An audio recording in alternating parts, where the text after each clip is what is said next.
Hi, welcome to another episode of Dear Patty. Today's little video is about what are dogs' perspectives in our interactions with, what's dogs' perspectives in our interactions with us? You know, how do they feel about being kissed or hugged, with our social greetings with them? How do they feel about that? So it reminded me of a story about a little Sheltie who is deathly afraid of children.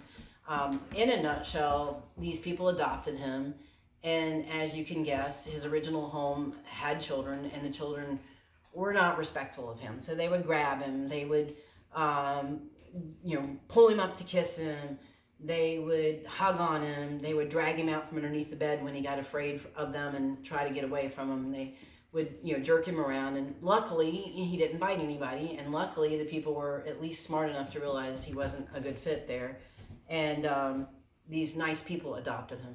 Their situation was they lived in a neighborhood where there were children, so they wanted to be able to walk him in the neighborhood and him be more comfortable. So with the use of some flower essences and the use of us helping him to understand that his people did have his back and they were going to have his back, and me giving them some tools with that on how to help him feel that way, it helped him feel a lot more comfortable. Part of his problem was he was just really cute looking, like he looked like a miniature lassie. So people would see him and go, oh my God, I want to pet him, I want to pet him, that kind of thing.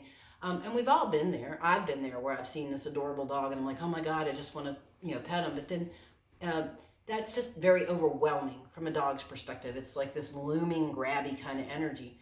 So one of the things I told the people was, for one thing, when you see people coming, put yourself in between your dog and those people. So dog here, you here, people over there.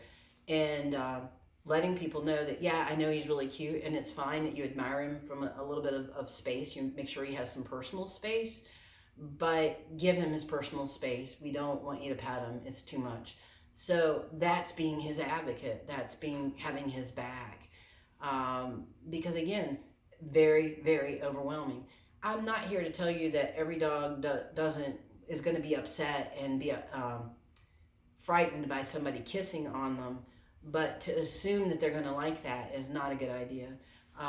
Their perspective is often based on what kind of energy are we projecting at them. So I like to remind people, be respectful in your interactions with animals. Give them a chance to get used to you and feel comfortable around your energy.